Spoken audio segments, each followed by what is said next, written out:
ಹಂಚ್ಕೊಳ್ತೀನಿ.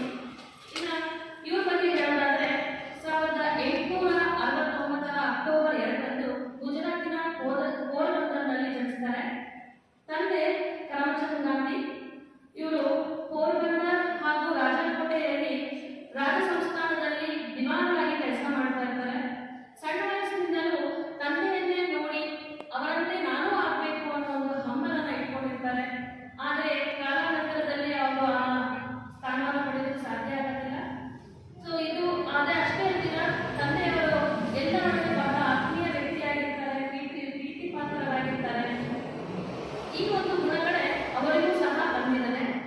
ಇನ್ನು ತಾಯಿಯ ಬಗ್ಗೆ ಹೇಳೋದಾದ್ರೆ ತಾಯಿ ಪುತಲಿಬಾಯಿ.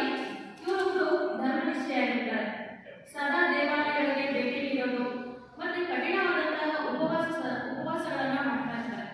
ಸೊ ಇದನ್ನೇ ನೋಡ್ತಾ ಬಂದಂತಹ ಗಾಂಧೀಜಿಯವರು ಸಹ ಮುಂದಿನ ದಿನಗಳಲ್ಲಿ ಸ್ವತಂತ್ರ ಚಳವಳಿಯಲ್ಲಿ ಭಾಗವಹಿಸುವಾಗ ಮುಖ್ಯವಾಗಿ ಅರ್ಥ ಮಾಡಿಕೊಳ್ತಾರೆ ಉಪವಾಸವನ್ನು ಮಾಡೋದು. ಸೊ ಉಪವಾಸವನ್ನ ಮಾಡುವುದು ದೇಹವನ್ನು ದಂಡಿಸುವುದರಿಂದ ಎಂತಹ ಶ್ರಮ ಕೆಲಸವನ್ನು ಸಹ ಬಹಳ ಸುಲಲಿತವಾಗಿ ಮತ್ತೊಬ್ಬರ ಮನಸ್ಸನ್ನು ಕರಗಿಸುವಂತಹ ಶಕ್ತಿಯನ್ನು ಉಂಟು ಮಾಡುತ್ತೆ ಈ ಉಪವಾಸ.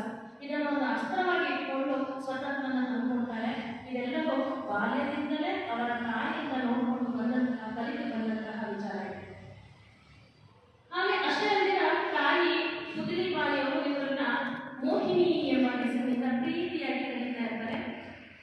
ಬಾಲ್ಯದಲ್ಲಿ ನಾವು ಅನ್ಕೊಂಡಾಗೆ ಗಾಂಧೀಜಿಯವರು ಬಹಳ ಶಿಸ್ತಿನಿಂದ ಬೆಳೆದವರು, ಯಾವುದೇ ಚೇಷ್ಟೆಗಿಷ್ಟೇ ಇಲ್ಲ ಅಂತ ಅನ್ಕೋಬಹುದು. ಹಾಗಲ್ಲ, ಎಲ್ಲ ಮಕ್ಕಳಂತೆ ಸಹಜವಾದಂತಹ ಗುಣ ಮಕ್ಕಳಲ್ಲಿ ಕಿಚಲೆ ಮಾಡೋದು. ಸೊ ಹೀಗಾಗಿ ಗುಣನ ಹೊಂದಿರುವಂತಹ ಗಾಂಧೀಜಿಯವರು ಸಣ್ಣ ವಯಸ್ಸಿನಲ್ಲಿ ಮನೆಗೆಲ್ಲ ಚಾಕ್ಲೇಟ್ಸ್ ತಗೊಂಡು ಗೀಚಾಡ್ತಾ ಇದ್ದಂತೆ. ನಾವು ನಮ್ಮ ಮಕ್ಕಳನ್ನ ನೋಡ್ತಾ ಇರ್ತೀವಿ. ಸೊ ಆ ಗುಣ ಇವರಲ್ಲೂ ಇತ್ತು. ಅಷ್ಟೇ ಅಲ್ಲದಿರ ದೇವಾಲಯದಲ್ಲಿ ಮನೆಯಲ್ಲಿ ದೇವರ ಕೋಣೆಯಲ್ಲಿ ಇದ್ದಂತಹ ವಿಗ್ರಹಗಳೆಲ್ಲ ತಗೊಂಡು ಬಂದ್ಬಿಡೋದು, ಮನೆಯಲ್ಲಿ ಎಲ್ಲ ಇಟ್ಟೋದು. ಸೊ ಹೀಗೆಲ್ಲ ಮಾಡಿ ಅದನ್ನ ಅವರು ಆರಂಭಿಸ್ತಾ ಇದ್ರು. ಇನ್ನ ಕತ್ತಲೆ ಅಂದ್ರೆ ಅವರಿಗೆ ತುಂಬಾ ಭಯ ಆಗ್ತಾ ಇತ್ತು. ನಮಗೂ ಕತ್ತಲೆ ಅಂದ್ರೆ ಭಯ, ಆದ್ರೆ ಇವರು ಕೈಕಾಲುಗಳು ನಡುಗುವಷ್ಟು ಭಯವನ್ನು ಹೊಂದಿರ್ತಾ ಇದ್ರು. ಯಾಕೆ ಅಂತಂದ್ರೆ ಅವರೊಂದು ಭ್ರಮೆ ಏನು ಅಂದ್ರೆ ಕತ್ತಲು ಇತ್ತು ಅಂತಂದ್ರೆ ಅಲ್ಲಿ ಹಾವು, ಕಳ್ಳರು, ಭೂತ ಯಾವ್ದಾದ್ರು ಬಂದ್ಬಿಡುತ್ತೆ, ನನ್ನನ್ನು ಹಿಡ್ಕೊಂಡ್ಬಿಡುತ್ತೆ ಅನ್ನೋ ಒಂದು ಭಯ ಇರುತ್ತೆ. ಸೊ ಆ ಭಯದಿಂದ ಒಂದು ದಿವಸ ಏನಾಗುತ್ತೆ ಅಂದ್ರೆ ಅವ್ರು ಕೋಣೆಯಿಂದ ಹೊರಗೆ ಸಹ ಬರೋದಿಲ್ಲ. ಸೊ ಹೀಗೆ ಬಂದೇ ಇದ್ದಾಗ ನೋಡ್ತಾರೆ, ಮನೆಯಲ್ಲಿ ಕೆಲಸ ಮಾಡುವಂತ ಒಬ್ಬ ಮಹಿಳೆ ಹೇಳ್ತಾಳೆ, ಯಾಕೆ ಗಾಂಧಿ ಹೊರಗೆ ಬರ್ತಿಲ್ವಲ್ಲ ಅಂತ ಹೇಳಿ. ಅದಕ್ಕೆ ಇಲ್ಲ, ನನಗೆ ಕತ್ತಲಂದ್ರೆ ಭಯ. ಯಾಕೆ ಕತ್ತಲು ಭಯ? ನಾವೆಲ್ಲ ಇದ್ದೀವಲ್ಲ ಅಂದ್ರೆ ಇಲ್ಲ ನಾನು ಹೊರಗೆ ಬರೋದಿಲ್ಲ, ಕತ್ತಲಂದ್ರೆ ಭಯ. ಯಾಕೆಂದ್ರೆ ಅಲ್ಲಿ ಭೂತ ಪ್ರೇತಗಳಿರುತ್ತೆ, ನನ್ನನ್ನು ಹಿಡ್ಕೊಂಡ್ಬಿಡುತ್ತೆ, ನನಗೆ ಏನಾದರೂ ಮಾಡ್ಬಿಡುತ್ತೆ ಅನ್ನೋದು ಹೇಳ್ತಾರೆ. ಅದಕ್ಕೆ ಇಲ್ಲ ನೀನು ಈ ಥರ ಭಯದ ಸಂಗತಿ ಯಾವಾಗಾದ್ರೂ ಆಯಿತು ಅಂತಂದ್ರೆ ನೀನು ಆ ಶ್ರೀರಾಮನನ್ನ ನೆನಪಿಸು, ಶ್ರೀರಾಮನನ್ನ ನೀನು ಜಪನೆ ಮಾಡು. ನೀನು ಯಾವಾಗ ಈ ರಾಮನನ್ನ ನೀನು ಸತತವಾಗಿ ಪ್ರಾರ್ಥನೆ ಮಾಡ್ತೀಯೋ, ಜಪಿಸ್ತೀಯೋ, ಆವಾಗ ಯಾವುದೇ ದುಷ್ಟರು ಅಥವಾ ಕೆಟ್ಟ ವಿಚಾರಗಳು ನಿನ್ನ ಬಳಿಗೂ ಸುಳಿಯೋದಿಲ್ಲ ಅಂತ ಹೇಳಿ ಒಂದು ಧೈರ್ಯವನ್ನು ನೀಡ್ತಾರೆ. ಆ ಒಂದು ಜಪ ಅವರು ಕೊನೆಯ ಉಸಿರು ಉರಿಯುವವರೆಗೂ ಅವರು ಶ್ರೀರಾಮನನ್ನ ಆರಾಧಿಸ್ತಾ ಇದ್ರು, ಜಪಿಸ್ತಾ ಇದ್ರು. ಹೀಗೆ ಇಷ್ಟೇ ದಿನ ಅವರು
ಮಾಡ್ಕೊಂಡು ಬಂದ್ಬಿಡ್ತಾ ಇದ್ರು.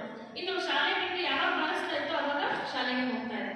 ಕೇವಲ ತಾವಾಯ್ತು, ತಮ್ಮ ಕೆಲಸ ಆಯ್ತು, ಯಾವುದೇ ಸ್ನೇಹಿತರನ್ನು ಅವರು ಮಾಡ್ಕೊಳ್ಳೋದೇ ಇಲ್ಲ ಶಾಲೆಗಳಲ್ಲಿ.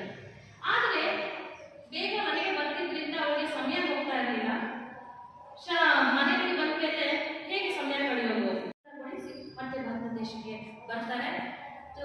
ಹೀಗೆ ಬಂದು ಹಲವಾರು ಅನುಭವಗಳು, ಹಲವಾರು ಕಷ್ಟಗಳು, ನೋವುಗಳು ಏನೇ ಬಂದು ಅವರು ಅಂದ್ಕೊಂಡಿದ್ದಂತಹ ಸಾಧನೆಯನ್ನು ಮಾಡಿ ಇಡೀ ಪ್ರಪಂಚಕ್ಕೆ ಹೆಸರಾಸೆ ಆಗ್ತಾರೆ ನಮ್ಮ ಮೋಹನ್ ದಾಸ್ ಕರಮ್ಚಂದ್ ಗಾಂಧಿಯವರು.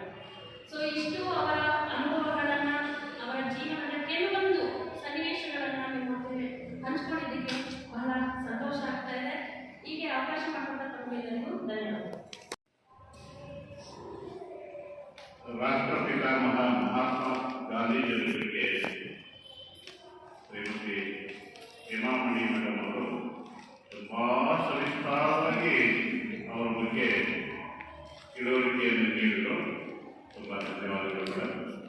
ಹಾಗೆಯೇ ಈಗ ನಮ್ಮ ಶಾಲೆಯ ಸಮಾಜ ವಿಜ್ಞಾನದ ಶಿಕ್ಷಕಿ ಆವಾಗ ಹೆಸರಿನಿಂದ ಗೊತ್ತಾಗಿದೆ ತಹಸೀಲ್ ಮೇಡಮ್ ಅವರು ನಮ್ಮ ಭಾರತ ದೇಶದ 2ನೇ ಪ್ರಧಾನಮಂತ್ರಿ ಲಾಲ್ ಬಹದ್ದೂರ್ ಶಾಸ್ತ್ರಿ ಅವರ ಬಗ್ಗೆ ನಮಗೆ ತಿಳುವಳಿಕೆಯನ್ನು ನೀಡಲಿದ್ದಾರೆ.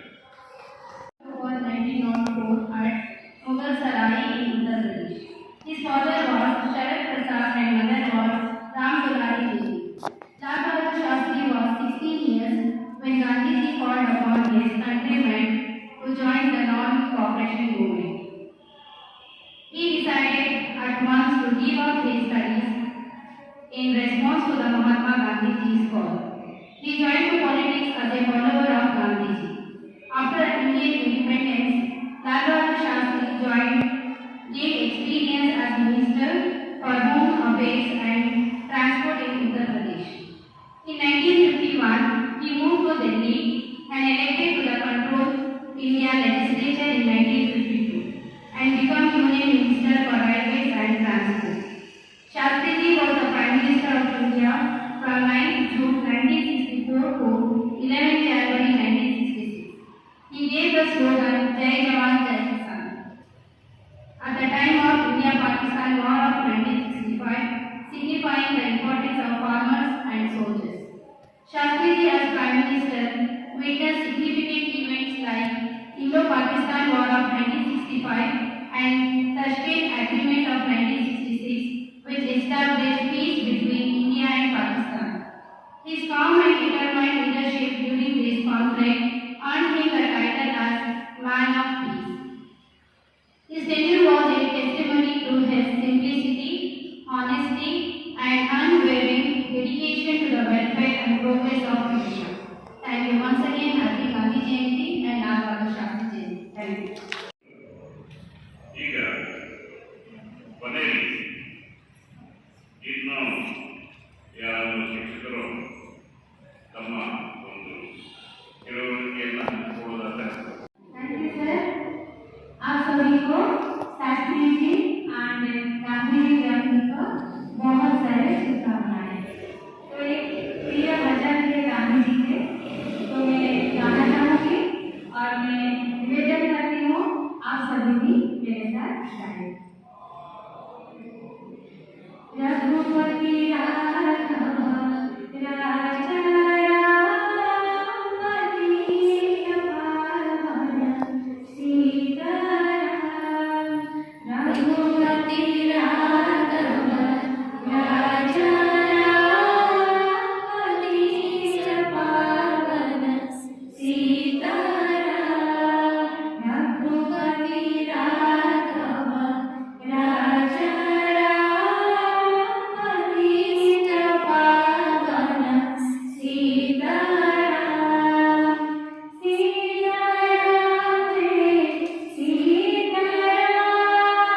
ಬಹಳ ಆಸ್ಪಿಷಿಯಸ್ ಅಂದರೆ ತುಂಬ ಶುಭ ದಿನ. ಯಾಕಂದರೆ ನಮ್ಮ ದೇಶದ ಎರಡು ಮಹಾನ್ ವ್ಯಕ್ತಿಗಳ ಜನ್ಮದಿನವನ್ನು ಆಚರಿಸ್ತಾ ಇದ್ದೇವೆ. ಈ ಸಂದರ್ಭದಲ್ಲಿ ನಾವು ನಮ್ಮ ಸಂಸ್ಥೆಯ ಮುಖ್ಯಸ್ಥರು ಡಾಕ್ಟರ್ ಗುಲ್ಶನ್ ಅಹಮದ್ ಅವರು ನಮಗೆಲ್ಲರಿಗೂ ಬಂದು ಇಲ್ಲಿ ಮಾಡೋದಕ್ಕೆ ಪರ್ಮಿಷನ್ ಕೊಟ್ಟಿದ್ದಾರೆ. ಅವರಿಗೆ ಧನ್ಯವಾದಗಳು. ಮತ್ತು ನೀವೆಲ್ಲ ಬಂದಿದ್ರಿ, ನೀವೆಲ್ಲ ಬಂದಿದ್ದೀವಿ, ನಾವು ಯಾರು ನಿಮ್ಮೆಲ್ಲರಿಗೂ ಧನ್ಯವಾದಗಳು. ಶಾಲಾ ಮುಖ್ಯಸ್ಥರು ಮತ್ತು ಅಡ್ಮಿನಿಸ್ಟ್ರೇಷನ್ ಮಿಸ್ಟರ್ ಮೇಡಮ್ ಮಾರ್ಗಿದ ಅವರು ಬಹಳ ಬಹಳ ಧನ್ಯವಾದಗಳು. ಯಾಕಂದರೆ ಅವರು ಒಂದು ಮಾರ್ಗದರ್ಶನ ಸಲಕರಣೆಗಳನ್ನು ಪ್ರೊವೈಡ್ ಮಾಡೋದಕ್ಕೆ ಮಾಡಿದ್ದಾರೆ. ಧನ್ಯವಾದಗಳು. ಮತ್ತು ಶ್ರೀ ಜಾಧವ್ ಸರ್ ಅವರಿಗೆ ತುಂಬ ಧನ್ಯವಾದಗಳು. ಅವರ ಒಂದು ಸುಶ್ರಾವ್ಯವಾಗಿ ಸುಮಧುರವಾಗಿ ಹಾಡು ಹೇಳಿದಂಥ ದೀಪಿಕಾ ಮೇಡಮ್ ಅವರಿಗೆ ಧನ್ಯವಾದಗಳು. ಮತ್ತು ನಮ್ಮ ಮೇಡಮ್ ಅವರು ಏನೋ ಮೇಡಮ್ ಅವರು ಸವಿಸ್ತಾರವಾಗಿ ಆಸ್ ಮಿಸ್ಟರ್ ಜಾಧವ್ ಸರ್ ವಿಸ್ತಾರವಾಗಿ ನಮ್ಮ ಗಾಂಧೀಜಿಯವರ ಬಗ್ಗೆ ಹೇಳಿದ್ರು. ಮತ್ತು ನಮ್ಮ ತಹಸೀನ್ ಮೇಡಮ್ ಅವರು ಲಾಲ್ ಬಹದ್ದೂರ್ ಶಾಸ್ತ್ರಿ ಅವರ ಬಗ್ಗೆ ಇನ್ನೊಂದು ಹೇಳ್ಬೋದಾಗಿತ್ತು. ಅವ್ರು ತೀರೋದಾಗ just he had 5 rupees in his pocket. ಆ ಥರ ಒಂದು ರಾಜಕೀಯ ವ್ಯಕ್ತಿಗಳು ಅಥವಾ ರಾಜಕೀಯದಲ್ಲಿ ಪ್ರೈಮ್ ಮಿನಿಸ್ಟರ್ ಪೋಸ್ಟಲ್ಲಿ ಇದ್ದವರು ಅಷ್ಟೊಂದು ಶುದ್ಧ ಹಸ್ತವಾದದ್ದು ಅಂದರೆ ಇಟ್ಸ್ ವೆರಿ ಡಿಫಿಕಲ್ಟ್. ನಮ್ಮಲ್ಲಿ ಗ್ರಾಮ ಪಂಚಾಯತಿ ತಾಲೂಕ್ ಪಂಚಾಯತಿ ಮೆಂಬರ್ ಆದವರೇ ವಿದಿನ್ 5 years ಕೋಟಿಗಟ್ಟಲೆ ಮಾಡ್ಕೊಂಡಿರ್ತಾರೆ. ಬಟ್ ಅವರು 5 rupees ಜೋಬ್ನಲ್ಲಿದ್ದು ಮತ್ತು ಕಾರ್ PM ಕಾರಿಗೆ ಬ್ಯಾಲೆನ್ಸ್ ಕಟ್ಟಿರುವುದು EMI ಆ ಕಾಲದಲ್ಲಿ. Great person and he was very short fellow, but still he had that guts to say no when he wanted to say no, especially during the war of Pakistan and India.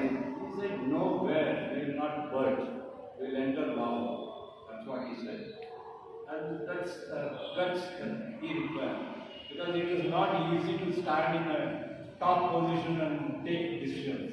It is always difficult. I should thank Gandhi. He was favorably called Lalji. Lal. There are 3 Lals. It will not go. Thank you very much.